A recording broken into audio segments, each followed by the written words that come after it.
Welcome everybody to Westside Unitarian Universalist Church. Welcome on this beautiful fall day.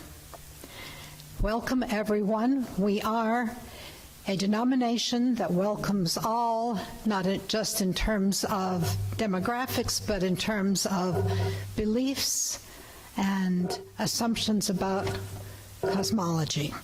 In that we're similar to the Quakers, who also cherish a variety of beliefs.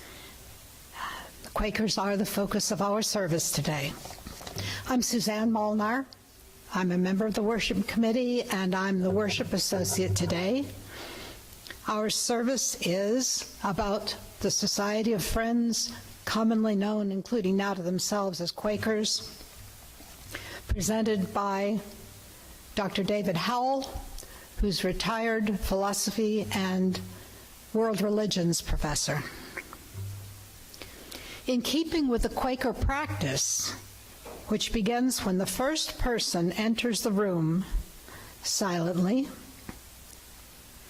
we will leave the announcements to the end of the service, and I will light the chalice in silence. A chance to quiet ourselves, and if you like, to think about what the chalice means to you.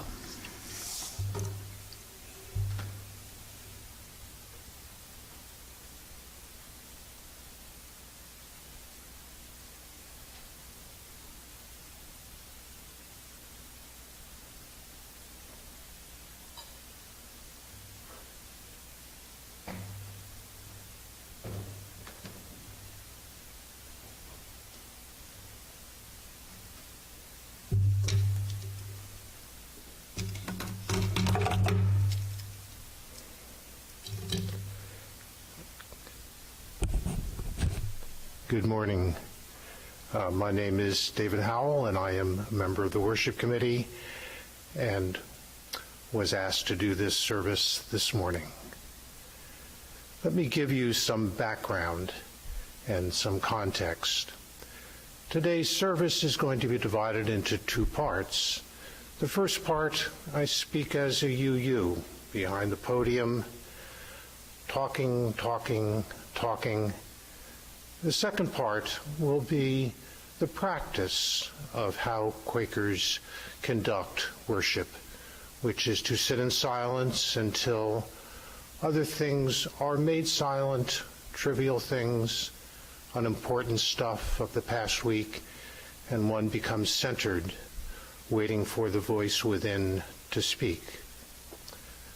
So at that point, I will leave the podium here and sit down in the chair below and become one of the members of the community, and we will talk together as people are moved to talk. As Suzanne mentioned, we were careful to not put the business, the announcements, at the head of it.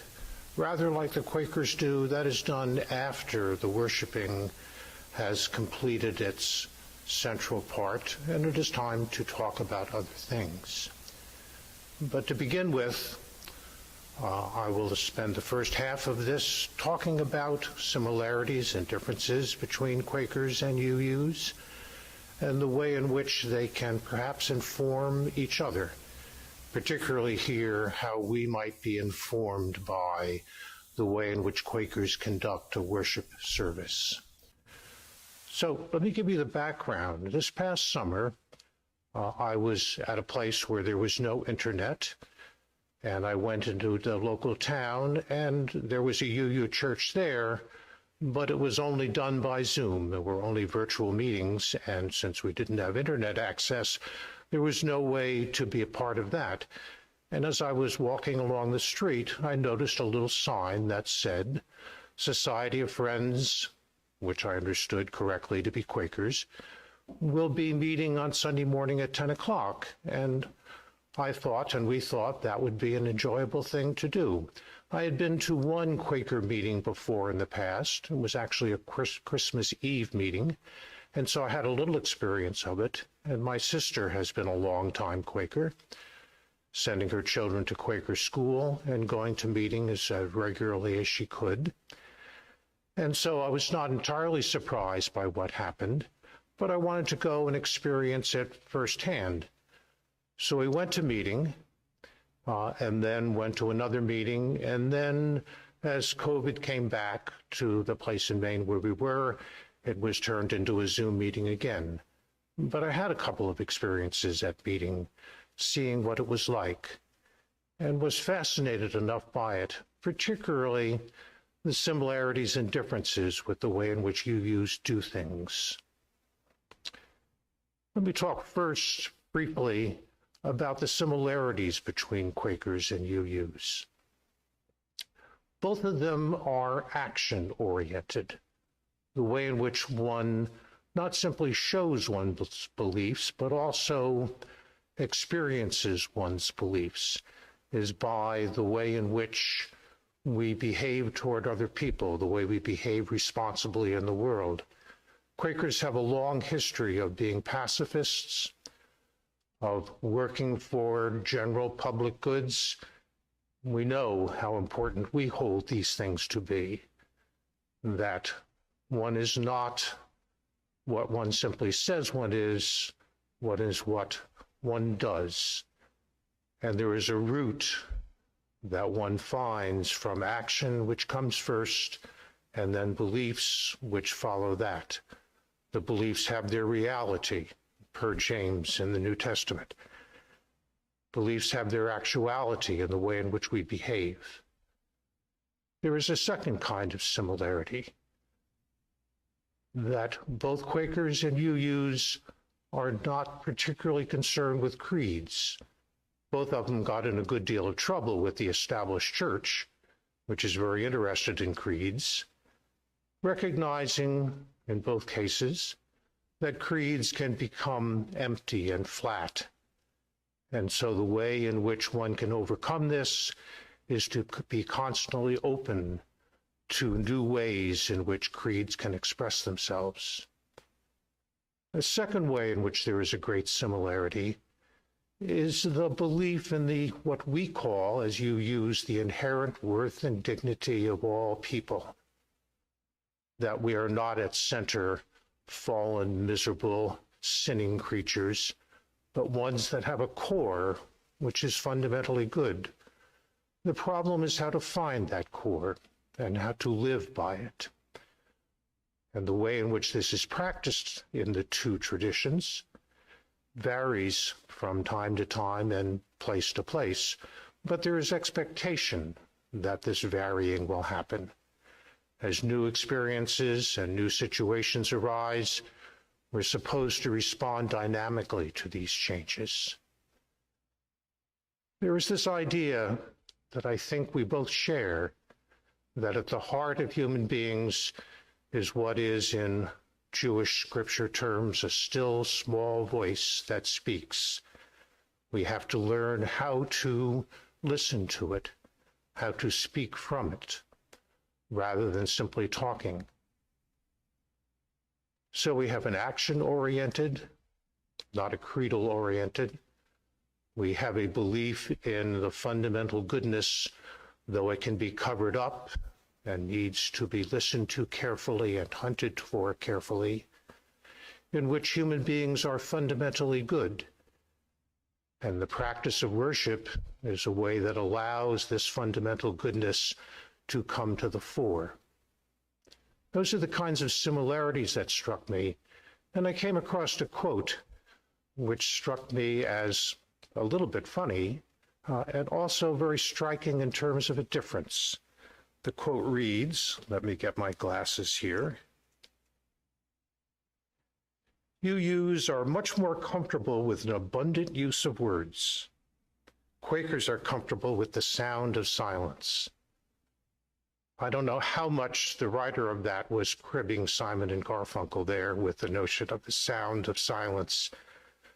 But Quakers do believe that silence has a very powerful sound, but a powerful one that has to be prepared for. It does not come automatically. And so although Quakers with their lack of faith in some kind of established creed and the understanding that this constantly needs to be changed. There is the understanding that in order for silence to do its work here, it must be approached in a positive and deliberate kind of way. That is why when Suzanne and I were talking before the service, we decided that the announcements should be put at the end of the meeting. Reverend Carroll said a couple of weeks ago, and this struck me, that a visitor to our church had said, "It doesn't seem like much worshiping is going on here." That's why, when we lit the chalice, we did not do it with some kind of prepared speech. Rather, I would suggest that all of you who are listening here would instead think about some idea of your own and simply let it emerge on its own, so that what is central to you will come to be central to the audience. And then the audience shifts to other people as each person speaks. There is something funny about that quote there. UUs are much more comfortable with an abundant use of words. We want to constantly be thinking and responding and talking. The Quaker style is certainly to listen. It is to certainly have one's own ideas.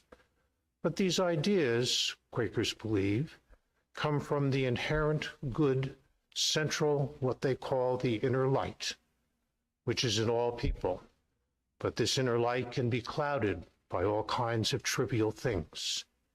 And we need to have a procedure, they say, by which the trivial is gradually dismissed. And so when you listen to someone else speak as they are moved to speak, you let it seep into yourself. You let it be absorbed into yourself, and only then respond.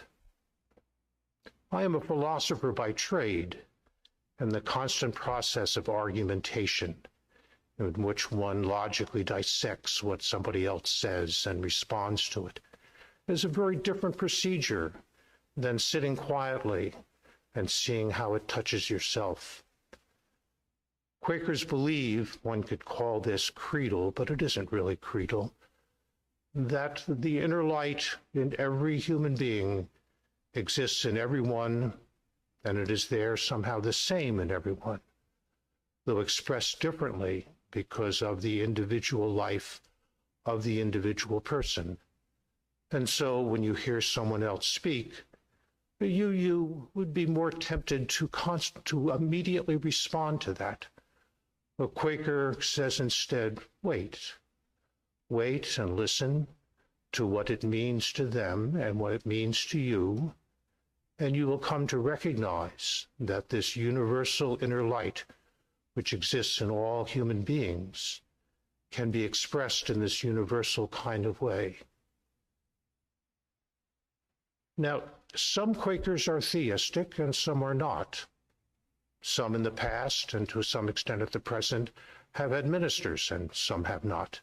The Quaker service that I went to, and the Quaker service that, if you're familiar with it at all, you know is now the common one, there is no minister. No one is at the head of this.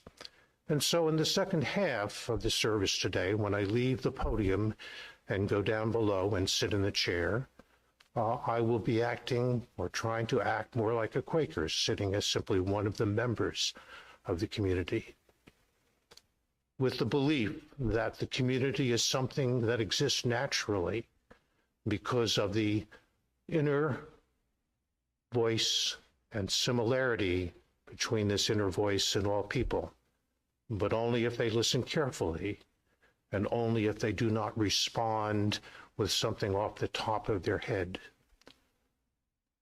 This does, speaking as a UU, have important theological consequences. You can say, if you are a theistic Quaker, that it is God's voice. If you are a Christian theistic Quaker, it is Christ's voice. But Quakers are not limited to this.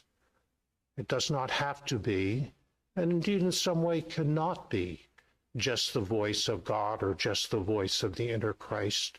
It is instead that universal voice that speaks to and from all human beings, if only they can be put in a state of mind so that they can speak then in that fashion. This is not a magical thing in the trivial sense of magical. It's not somehow you get shut up and Christ speaks again. Instead, what happens instead is your real self is given the opportunity, your inner self. And so the business of being quiet is very important. UUs would be likely to say that if one is not speaking, nothing is going on. And that is not the sense of silence which Quakers get. As I looked at many quotes from different Quakers, they talk about the silence as being an expectant kind of silence, a waiting kind of silence, a very dynamic thing. As a UU, I would say, aren't these two in contradiction to each other? Either nothing is happening or speaking is happening. But Quakers don't look at it that way. One expects that the voice will begin to speak in the many voices of all the people there in a very dynamic kind of way, as long as one doesn't push it, one doesn't force it, but one still waits and expects it to come. I came into this looking for some central terms that we might use. Here are 4 of them: simplicity, integrity, community, and diversity. You probably know that Quakers have a long tradition of simplicity in dress, simplicity in speech, simplicity in the way in which they live their lives. Simple is more profound than ornamentation, is more profound than all the ways in which words and words and words can simply speak about things. Integrity has that fundamental sense of that which is integral to the central part, the central voice, the central aspect in all human beings. Community is clearly important here.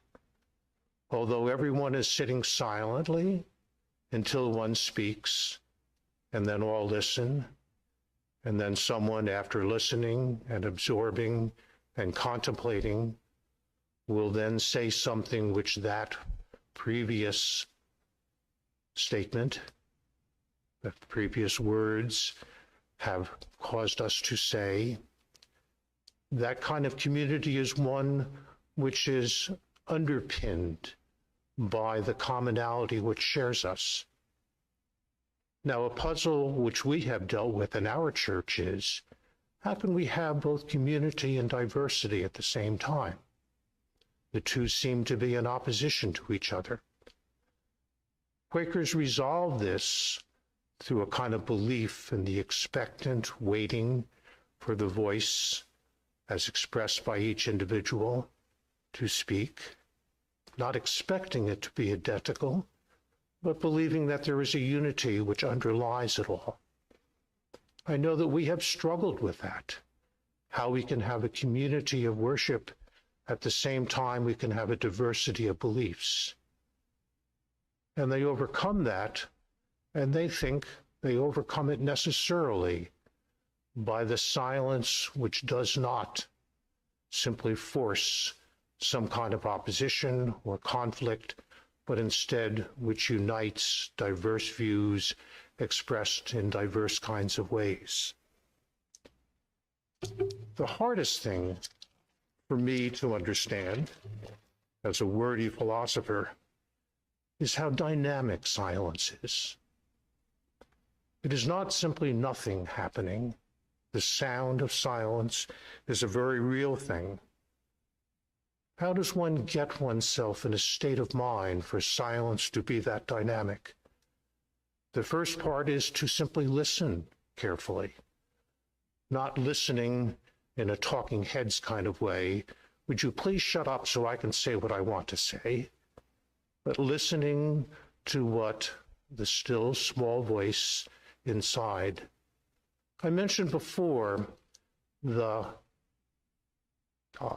Jewish scripture sense of the still small voice. And Quakers take that very seriously. That still small voice can only speak when other louder voices are silenced. And one way for louder voices to be silenced is to listen carefully to what it is that they have to say, to listen to what it means for you, and then to wait. Wait until one is ready to say something, and it is not just a trivial or momentary thing, but some genuine response.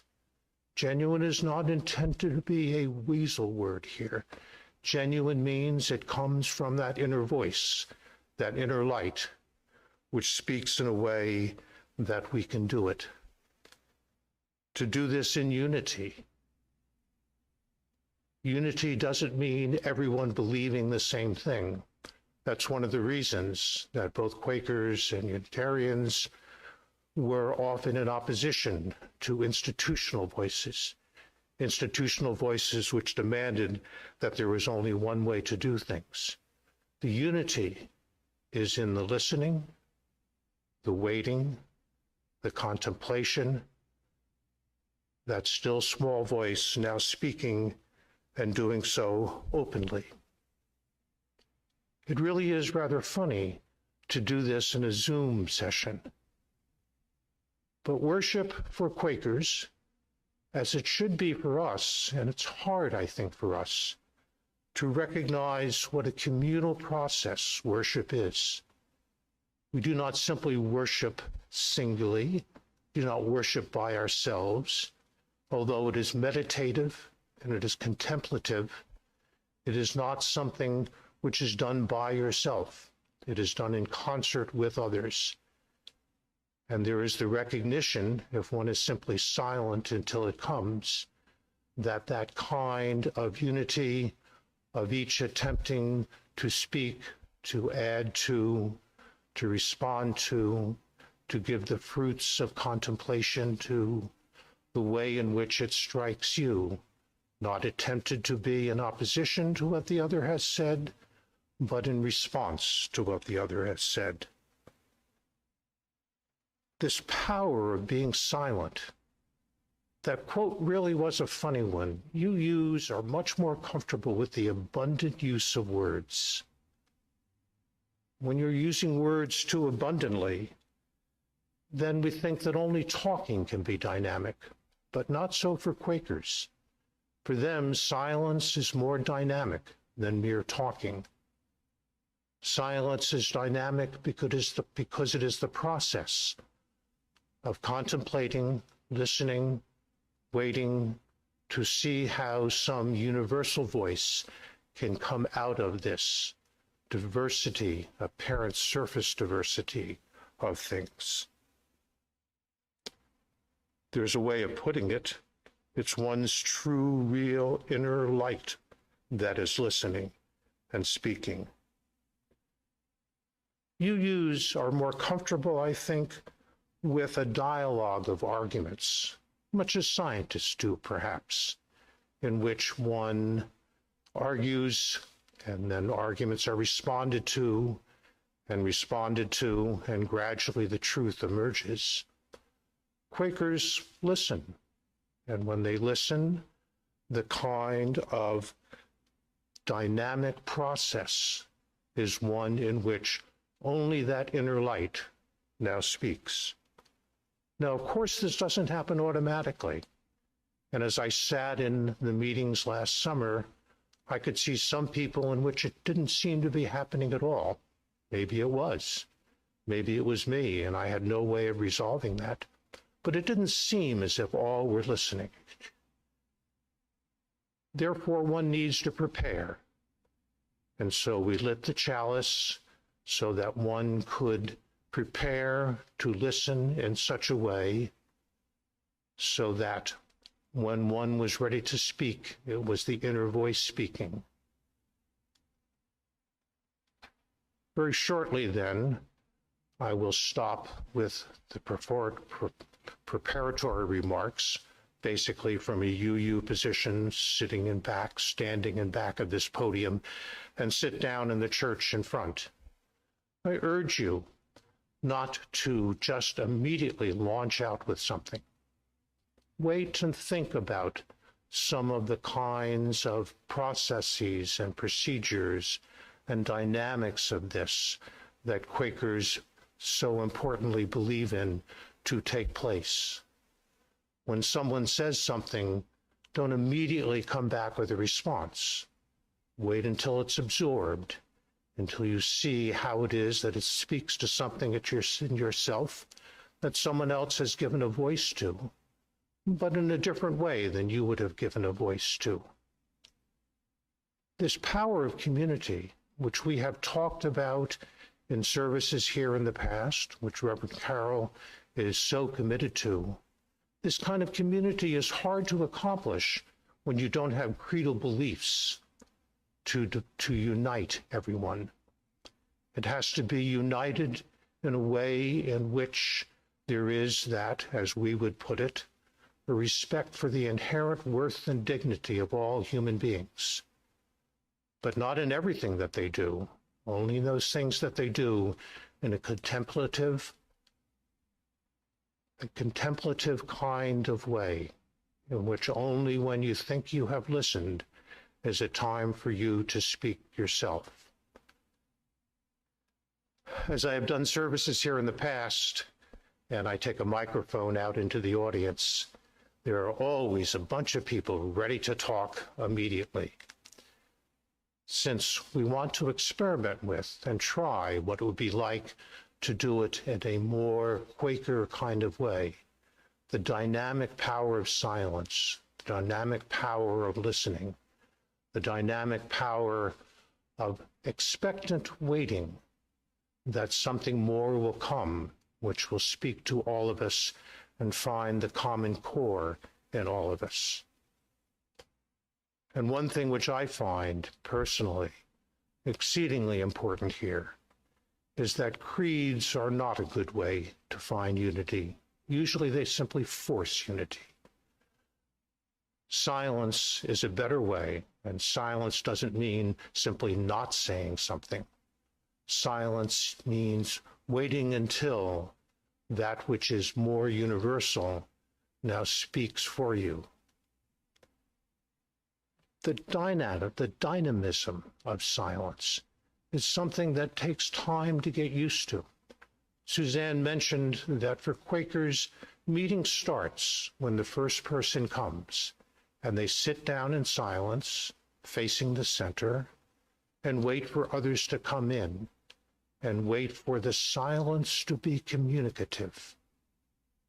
It is very hard for me to understand how dynamic a process silence can be. I am a true UU, and I am more comfortable with the abundant use of words. To be more comfortable with the abundant use of silence, and to really believe in its power to be able to express something which is oftentimes covered over, is something that I'm not used to. It certainly doesn't happen in philosophy meetings. It too often does not happen here. I think that we have much to learn from Quakers in the way in which we believe in this positive way in the power of silence when it passes trivialities, when it passes the kind of ubiquity of daily sorts of things and turns to something more central. Here's where the notion of simplicity comes in a curious way. When we find something which is common, it is not some intellectually universal kind of belief. It is instead some kind of very simple way of listening and speaking to others. So we put the announcements to the end. That kind of business has to be handled too, but it's not the way to begin a worship service in which we worship, if anything, which doesn't have to be given a name, that still small voice that can speak, if only we give it the time and the place and the respect to listen to it. So I'm going to leave here now and go sit down. And when you feel like you have managed to put yourself in a contemplative kind of position, when you're ready to listen and to say something that seems to you to be important, recognizing that it will come from integrity, recognizing it will probably come from simplicity, aiming toward a kind of unity in diversity, then perhaps we can experience the way in which the dynamic, powerful, waiting, expecting power of silence can come to speak for us. Thank you.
One of the reasons why I was, as the expression goes, unchurched for half a century was that for me, churches were a place in which someone in authority spoke to those who were supposed to listen and agree, and I didn't want any part of that.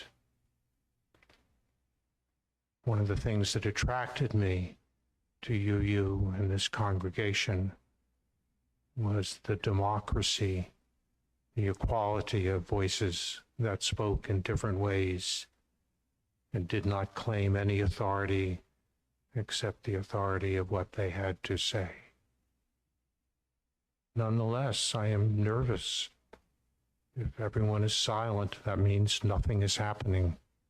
It's hard to take seriously the Quaker faith, and faith is the right word here. But even when everyone is silent, it doesn't mean that nothing is happening. Quakers will sometimes speak of a meeting in which an hour went by and no one ever said anything as a good meeting, because the silence united everyone rather than words papering over differences.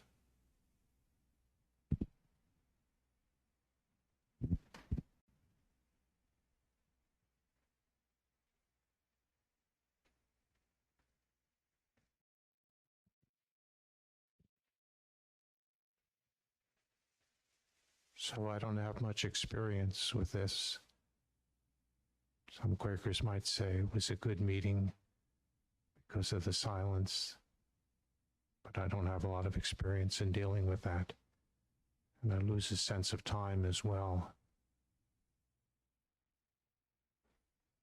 Perhaps we should stop for today and just shift into normal mode of conversation after the announcements have been done. Before I begin the more usual announcements, I want to take a moment of remembering Victor Vaughn was a fairly long-term member here who was a Quaker as well as a member here and who has passed.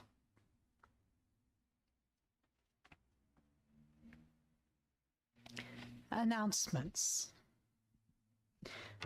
The Transgender Day of Remembrance is November the 20th, which is this Saturday. You can join us at noon on Saturday on Zoom.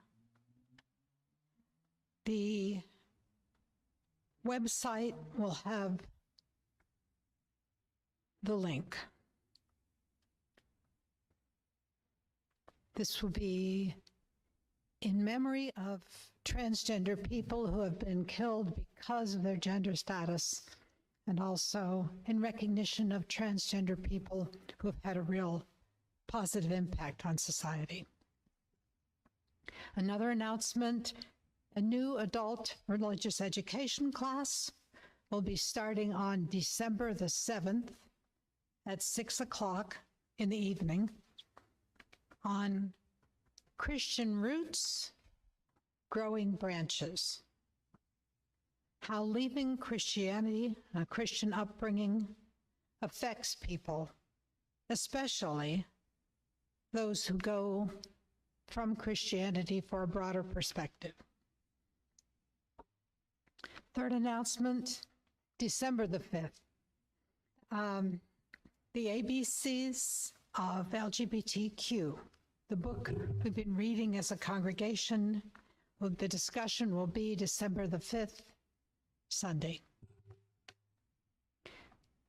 Fourth, the online auction continues through November the 30th. Brad has magically put up an icon that you can click on. I know icon's not the right word, but that you click on to access that, or you can just go to the website. Similarly, the Share the Plate partner for this quarter is MOVE in Love, excuse me, Motivation to Overcome Violence. Again, you can scan to donate, or you can go to the website. Thank you, everybody. Thank you for being here.